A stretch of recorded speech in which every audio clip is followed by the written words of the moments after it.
Hey guys, wanted to get you a video. We are with Tobias at the park. There's another trainer over there working a aggressive dog, and we're working on a downstay with Tobias. So I want to be able to have him do this with distractions, other dogs. We've had some runners, bikers, people just walking their dogs. This is a park in Mill Creek that's often busy, so person walking by. He is back tied for safety of cars and things like that, but he doesn't have the feeling of being tied up. But I really want him to be able to do this under heavy distraction when I go away from him. If I come up and pet him and he wants to come with me, yeah, buddy, I want him to be able to stay in that down, go away. And it's the stuff that is hard for him, where he has a little bit of that separation anxiety just naturally. And so working on stuff like this is really important. Just teaching him the art of doing nothing under heavy distractions, like this dog right here, who is dealing with some aggression, like I said before. So it's also really good for him just to understand that you don't get to greet people just because you want to. You're huge and you might scare people, and he's such a softie, but a lot of people don't really want to be greeted by dogs, or this dog wouldn't appreciate it if Tobias ran up to him and said hi. So I want to make sure that he's taking direction from us and making sure he's just listening consistently. So when I release him from this down, I'm going to go into the heel position, but I want to make sure that he stays down until I'm ready to release him. So I come into the heel position, I pick up the leash slowly. Now for a lot of dogs, that means go, go, go, right? So they're like, oh, I want to go, picking up the leash. And I want him to listen to what I'm saying, not what I'm doing. And so that's really tricky, where dogs are so aware of our body language before they're aware of verbal commands. And so, but that really dictates like how well he's listening to commands. So if I pick up this leash, he needs to stay in this down. So had he gotten up, I would have tapped the e-collar button, dropped the leash again, nope, down, until he got back into that downstay. From here, I can go into a heel. So I can say, Tobias, heel, heel. He's like, I don't believe you. I have to stay in my down. Good job. And I want to make sure that his ear set is next to my hip. If he's too ahead, I press the button. Good boy. And that's perfect right there. Just so that I can be able to turn left smoothly and he's not bumping me.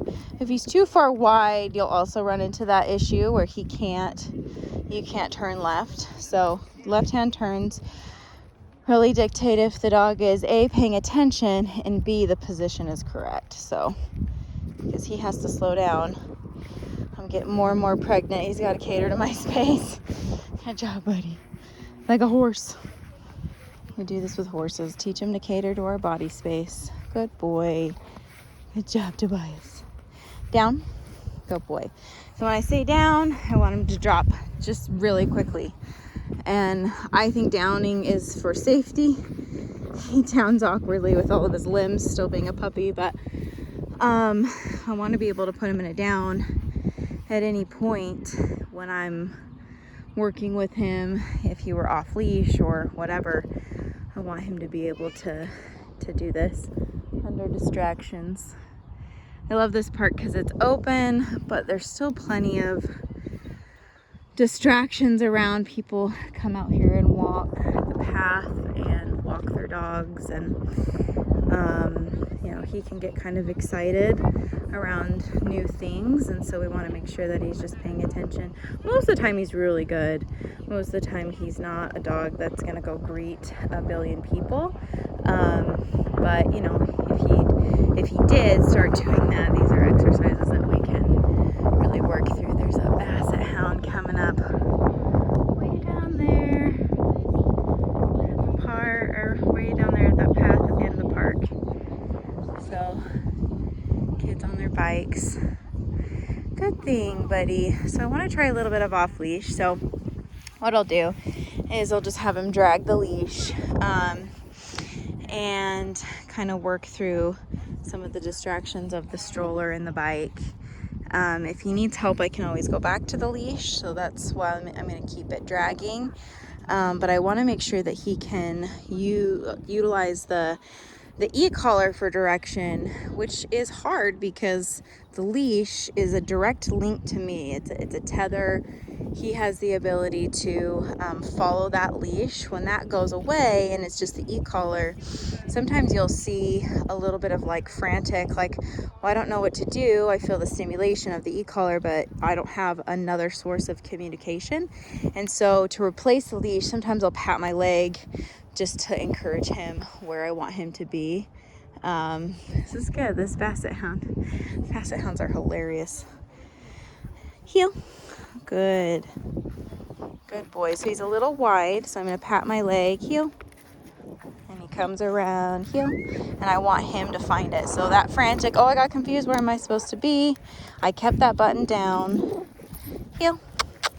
Good. Good job. Good job. Now he has to really engage his brain. He can't get silly, which is what he wanted to do there. He's like, no, let's play. I don't want to think about this, because I lost some kind of communication, and so it's harder. Good job, Tobias. Very good. Now he's in the rhythm, being consistent. Good job. And I just walk slow, and I make directional changes to test him. So if I go this way, I want him to follow me. I don't want him to be wide. If I turn left into him, he's got to cater to my space. I don't want any bumping. Heel.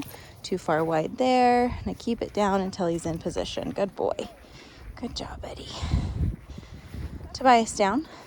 Good. Good boy. He's doing really good. This dog is a spicy meatball, so it's good for him to work around the new stuff. People coming and going, yelling. He's just got to focus on me.